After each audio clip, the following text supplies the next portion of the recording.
it's Eri here. I'm really sorry for not posting so much. I have a really good excuse. I've just bought Skyrim, kind of new to it, and yeah, it's addictive, so blame that for why I haven't been posting.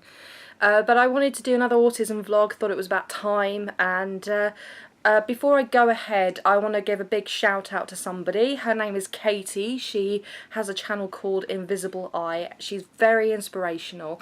I want to tell a bit of a story about how I found her channel first of all.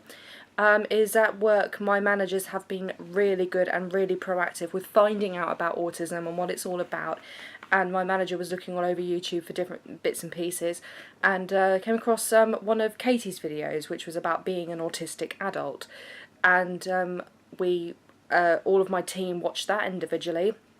And we also watched another interesting vlog of hers where she talked about being an autistic female, and she made quite a few good points in that, and this video is a response to that in a way, because about, I'd say, 85% of it I agree with, but when I say there's about 15% that I don't agree with, it doesn't mean that I don't think she's right. What I'm saying is the way that she has explained certain things isn't true for me, and it may not be true for other women on the spectrum. So basically, quite a lot of the symptoms that people are familiar with when it comes to autism are very male oriented, and there's a really good reason for that. And if you go onto the National Autistic Society's website, I've got my phone here if I can find where it is most of the studies and tests show that there are at least 3, 4, sometimes as many 5 times as much boys and men on the spectrum than there are girls and women. Hans Asperger thought no women or girls were affected by the syndrome he described in the book called Autistic Psychopathy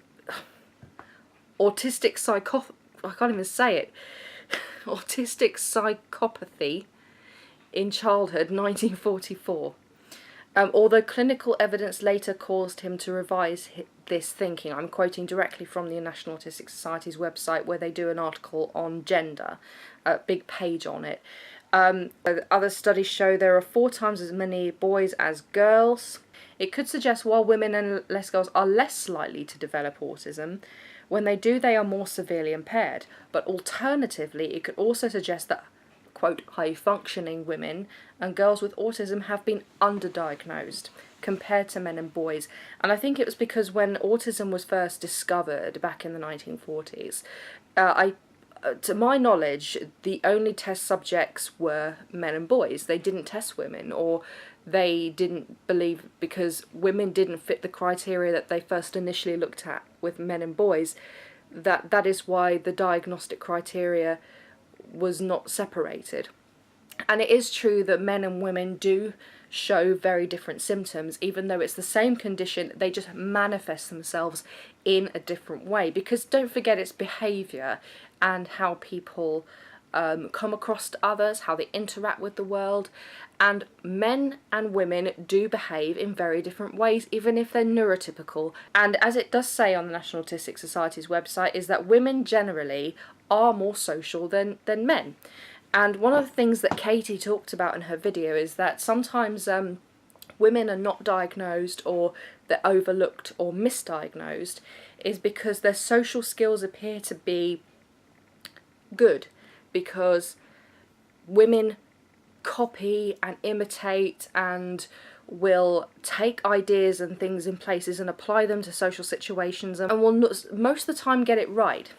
However, for me personally, that is not the case. I have struggled with my social skills all back as far as I can remember. I have been, even to this day, I get bollocked for saying the wrong thing, putting the wrong tone on what I've said, or taking something wrong the way that it's not intended. But I don't know when someone's being serious or joking.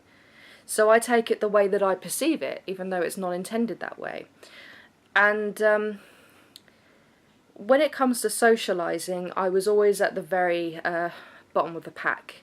My family picked up on my lack of social skills when I reached my teens, that I wasn't developing socially the way that other young girls or young women my age were, that I was still being very kind of almost childlike, or I was being almost really antisocial.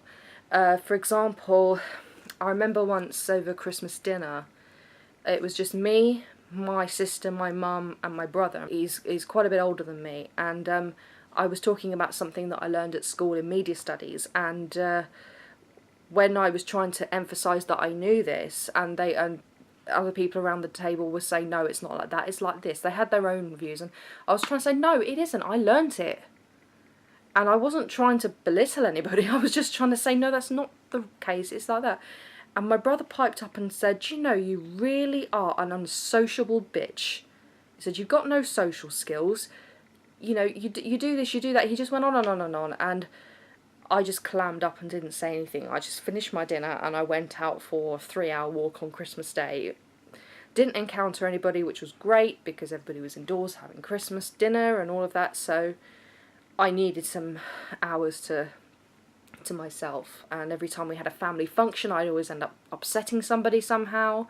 I'd get bollocked for saying the wrong thing or taking something the wrong way. But then when I'd do the opposite and be quiet, I would be bollocked for being quiet. I couldn't win either way. So even though I try to copy people as much as possible, it's important to note that no two social situations are the same, and when something works on one side, it doesn't always work on the other side. So my social skills that I do have, I have developed in a kind of a systematic way. I treat it like an applied science. It's as if it's a method that I consciously have to think about, and sometimes I get it wrong. And most of the time I get it wrong when I relax. When I let my guard down and start chatting to people. Most people can relax and get chatty and do really well, and they don't get someone yelling at them or humiliating them or pulling them up on something. But when I do it, I end up offending somebody unwittingly, and I apologise all the time. I think I've, over the years, because of my social problems, I've conditioned myself, or society has helped to condition me, to be overly apologetic. I apologise all the time, even if I'm not at fault, because I just assume that I am. Or I just dish out loads and loads of apologies just to cover all bases, to let people know that, you know, I'm not a nasty person. I never say anything because I want somebody to feel bad. I've had that done to me in my life. I don't like doing it to other people. I try and be nice and confident and social whenever I can, but I don't always get it right. And that's something that's always been picked up on at work. I've been this close to being fired over my people skills before. Not quite fired though. But it has been picked up on a lot, and it's something I still struggle with. And sometimes when you do a good job, you don't get any kind of recognition for doing a good job, because to be social is so effortless for a neurotypical, especially neurotypical women. It's effortless. But if you're an autistic woman, because you're a woman, you are expected to be a nice, typically sociable woman, and you just can't be. And when you are doing it right, you don't get any kind of recognition for it. And when you do it wrong, all hell breaks loose.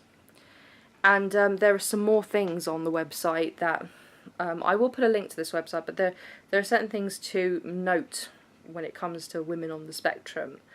It's okay. Women and girls may be better at masking their difficulties.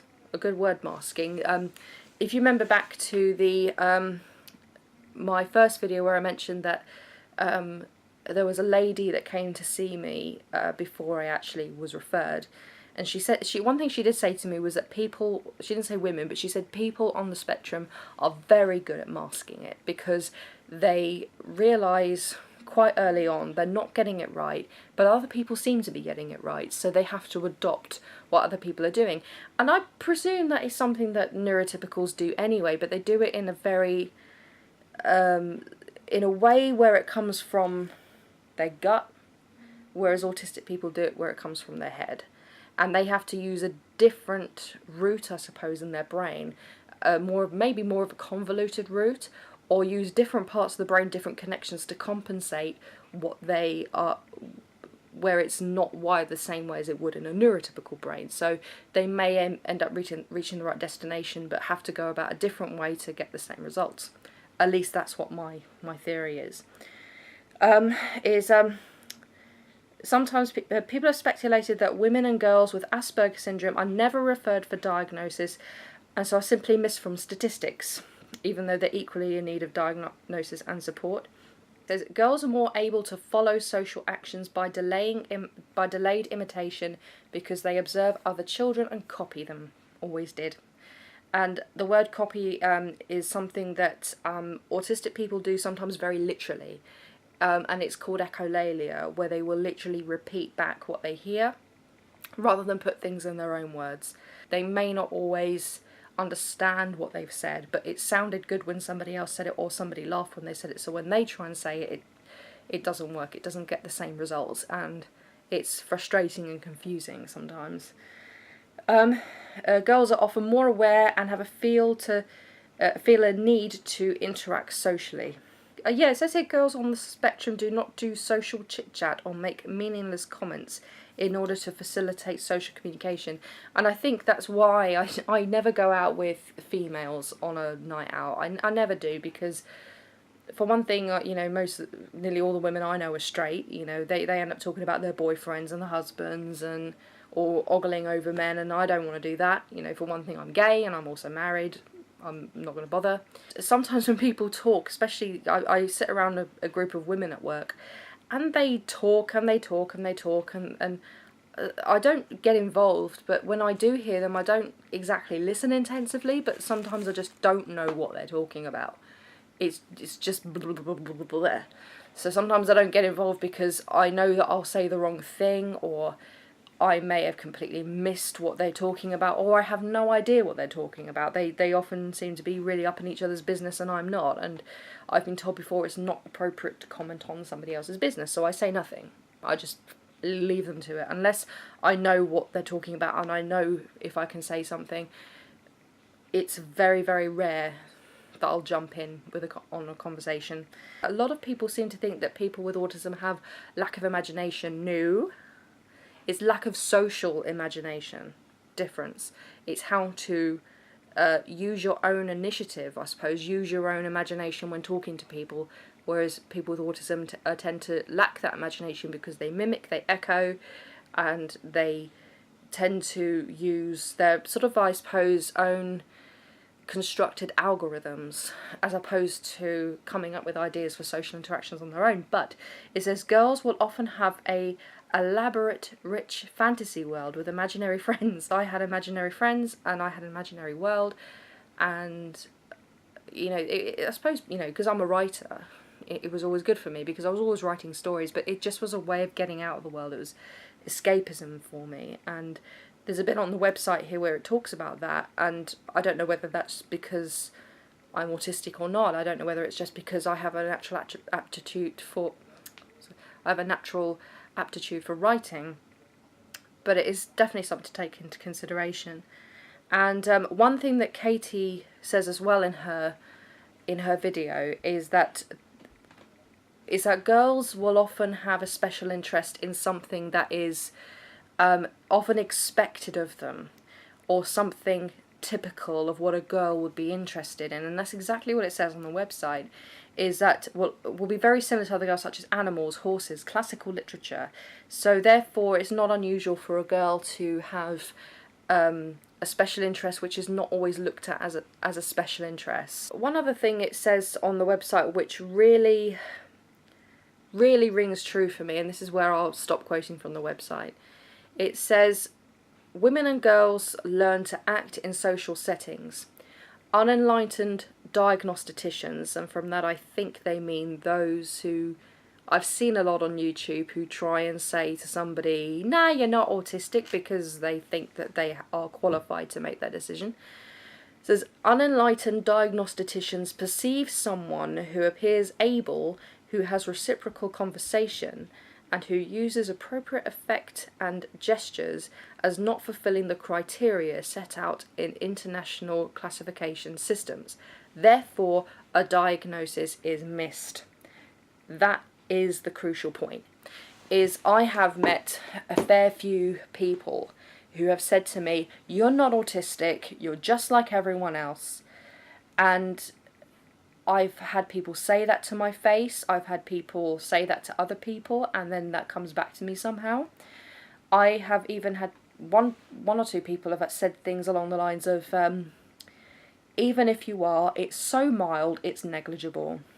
Look, I know you've got a problem, Erin, but there's no reason why you can't be just like everyone else and be able to do what everyone else does. Basically, a lot of what people believe autism to be is very, very male-oriented. Because I think generally, not talking about gender so much, but generally, because the spectrum is a lot wider and more vast now than we thought it was before, there hasn't been a lot of public education. It's kind of happened under the radar a little bit. There's a lot more awareness out there now for things like depression, like, you know, trying to remove stigma of depression, and people saying you're not depressed because you're not doing this and this and this. But now, of course, we know that depression is a lot more complicated, and you have to actually go and talk to a doctor and fill in a questionnaire and explain how you're feeling before a doctor will give you a diagnosis. It's exactly the same for autism. You cannot tell somebody's autistic from their YouTube video. You cannot tell somebody's autistic just by having a social chit-chat with them. They have to fit, and this is important, they have to fit the specific diagnostic criteria as set out by the National Autistic Society. They have to be assessed by a clinical psychologist who takes into consideration their face-to-face meeting, school reports, testimony from siblings and parents, questionnaires, and not just quantitatively scored questionnaires, but qualitatively scored questionnaires as well. They will make certain observations about not only what is discussed in the meeting, but how they come across in the meeting. And it takes a long time for the diagnosis to go through, and it isn't a diagnosis they give lightly. They won't just dish out a diagnosis because you might hit a few points. They give a diagnosis when you actually meet that criteria. And I've seen poor Katie, she's had haters, she's had people saying you're not autistic, and she even had somebody troll her video once, which I think has since gone down. You know, saying, oh, you know, you're not this, you're not that, you know, I don't think you are because of this. And I don't know why people feel that they can, you know, make that decision, even if they're, you know, that even though they're not qualified to. It baffles me. It really, really baffles me. But it is important to note that women will not exhibit the same symptoms as men. And a lot of people judge autism based on the male criteria, because that is where the education that the public have had has come about. There hasn't been a lot of education now about how wide it is, and a lot of it is because of women. More and more women now are being diagnosed because they've been either missed or underdiagnosed, or haven't even had a referral because they didn't think it's a problem, or if it is autism, it's not having a huge detrimental effect on their life. Well, excuse me, but it does. It does. And I think it does affect high functioning people. I wouldn't say more, but the whole thing about being high functioning is that you do come across the world as normal, so people expect you to be normal, and when you're not normal, you instantly get berated, and you instantly get people that don't want to hang around with you or spread gossip about you, and they don't understand that you have a neurological condition. I appreciate it's very difficult, my partner can attest to that, it's very difficult, but we're not deliberately trying to be different. Why would we? You know, it'd be a lot easier if you're in a world of pennies to be a penny, but quite a lot of us are Sheldons and Rajas and and Amy's and all kinds of different people who aren't normal. Of course, those characters are not autistic, but just not the, you know, the social butterflies that people feel that that is the only acceptable way to be. There are so many different people out there, and autistic people do have it hard. And for those that feel that high functioning people don't have a huge problem, well, you don't know what it's like.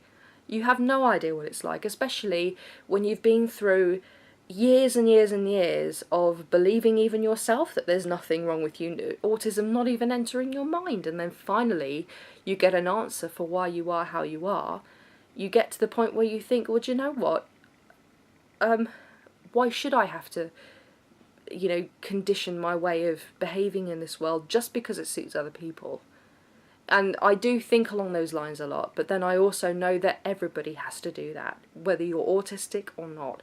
I try my best, not so much to fit in, but to not get in trouble. Just if I get through a day where I'm not in trouble, that is a good day for me, even if I don't get any compliments. And I'm not used to compliments. I don't normally get them that often, so when I do get a compliment, I don't really know how to take it. Yeah, so I just wanted to make this video because I wanted to follow up on what Katie said, because she made a very, very good point in her video. And I think it's one of those points that she's made is something that people need to know more about.